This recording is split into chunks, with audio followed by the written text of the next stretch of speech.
Freedom! There's a difference between knowing the path and walking the path. Welcome back, and thank you for continuing to view.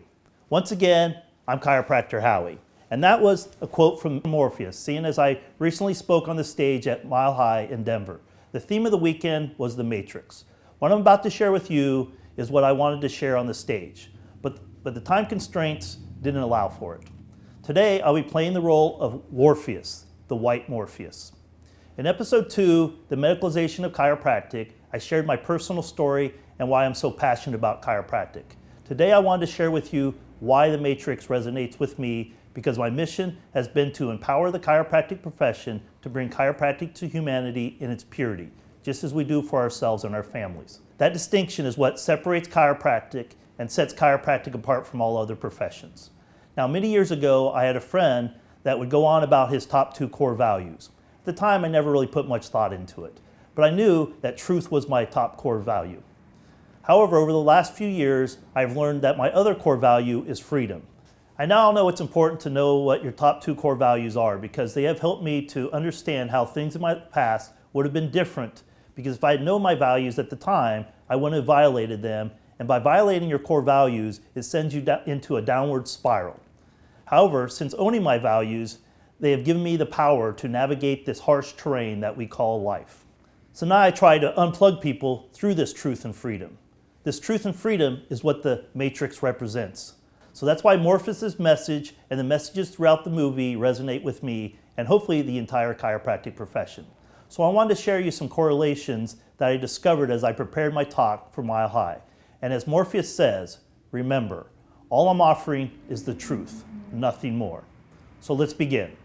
The medical matrix is everywhere. It is all around us. Even now, in the very room you are in, you can see it when you look out your window or when you turn on your television. You can feel it when you go to work, when you go to church, when you pay your taxes. It is the world that has been pulled over your eyes to blind you from the truth. What truth? That you are a victim. Like everyone else, you were born into bondage, born into a prison that you cannot smell or taste or touch, a prison for all humanity.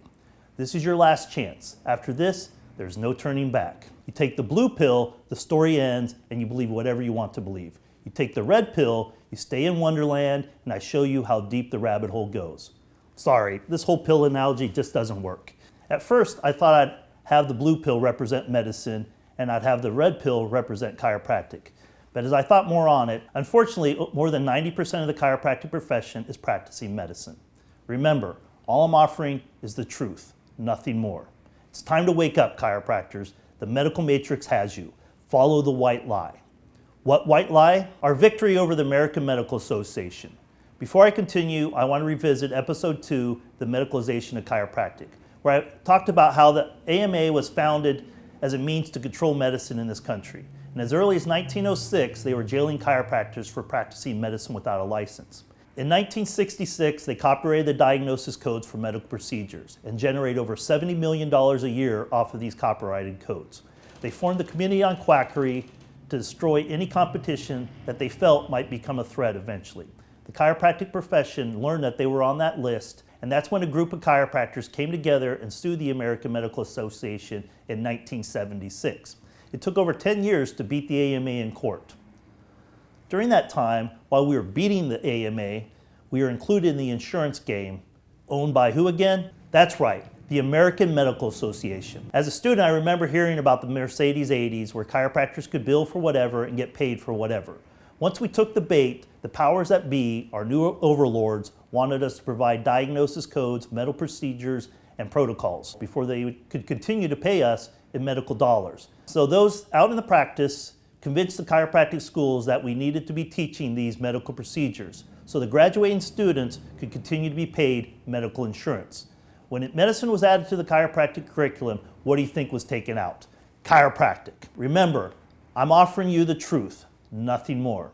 So what is the medical matrix? It's control. The medical matrix has medicalized everything. Even natural processes have been medicalized. Birth is now a medical procedure requiring intervention. Most babies aren't even born naturally anymore. They plan the day the child will be induced. God forbid we disrupt the pediatrician's life by having a baby. Wait a minute, That's what they signed up for when they took the job. They medicalize everything from birth to death and everything in between. They now have to bring you into the world and take you out. You may have got a chuckle during my example of the pediatrician. However, the chiropractic profession has been medicalized as well. Because much like how the pediatrician who signed up to deliver babies whenever they came, you signed up to change the minds and spines of people with our truth. As I stated earlier, the AMA owns the diagnosis codes. If you accept medical insurance, you are still plugged into the medical matrix. This is part of their control, built to keep us under their control, in order to change human beings into victims. Victimhood is slavery. Empowerment is freedom.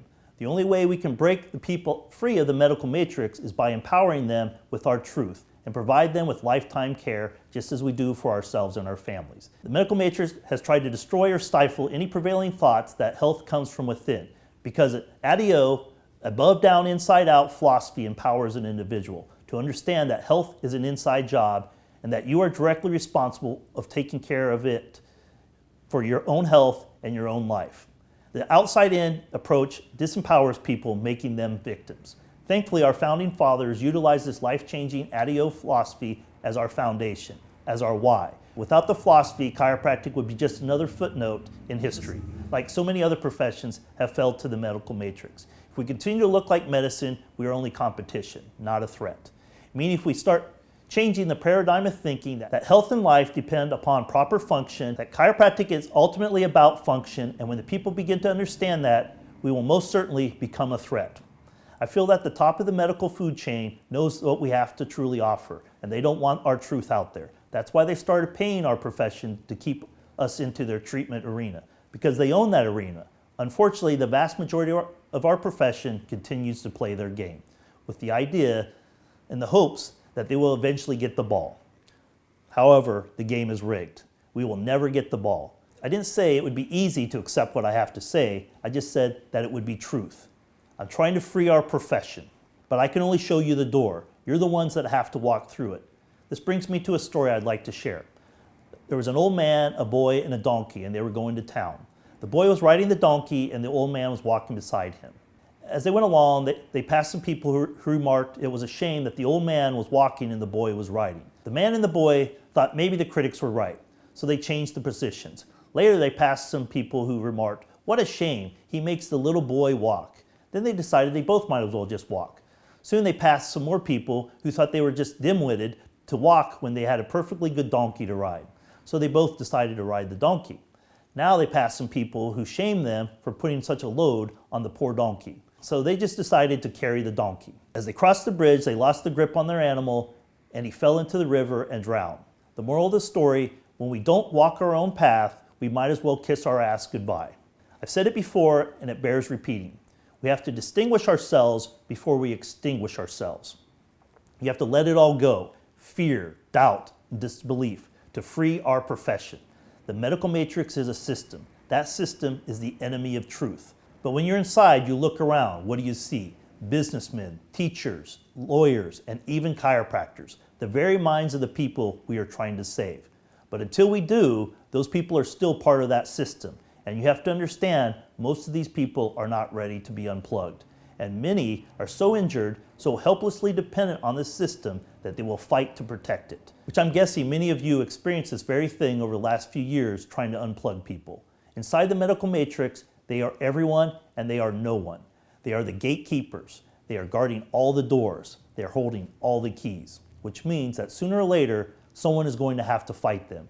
But we cannot fight them on their terms. They have all the control. No one is going to save chiropractic because the bottom line is that only chiropractors make money off of practicing pure chiropractic. I know I've used this analogy before, but it's worth using again in this instance.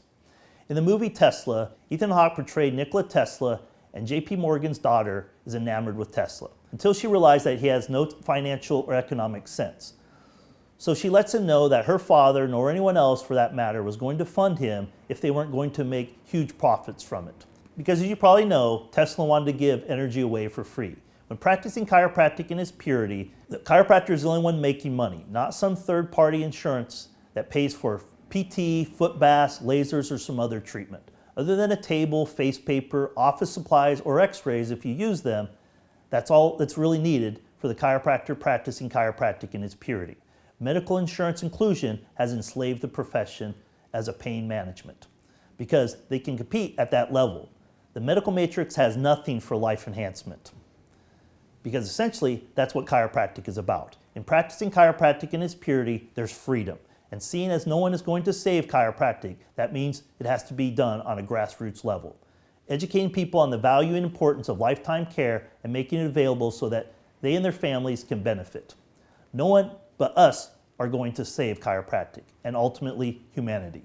I know when it comes to practice, you have a choice. Imagine that you addressed the situation and started educating people in your office of the importance and value of continuing chiropractic care on a lifetime basis. How would that change your practice life and more than likely your personal life as well? No one said that changing the world was going to be easy, but that's what we were charged with when we took on the role of a chiropractor.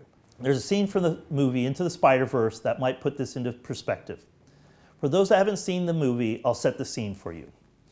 There's a rip in the multiverse that causes the different versions of the dimensions to come together. In this scene, the older Spider-Man, Peter Parker, is teaching the younger Spider-Man, Miles Morales, how to be Spider-Man. Miles is asking Peter, how am I supposed to save the world? Peter says, you can't think about saving the world, you have to think about saving one person. As chiropractors, we cannot focus on the monumental task of giving every human being under lifetime chiropractic care. Instead, we need to focus on the one that we are serving at the time. Over the course of time, you'll notice a landscape of men, women, and children coming into your office for lifetime care. People are looking for what we have, they just don't know that it can be found in a chiropractic office. Time to change that, and with that change comes freedom!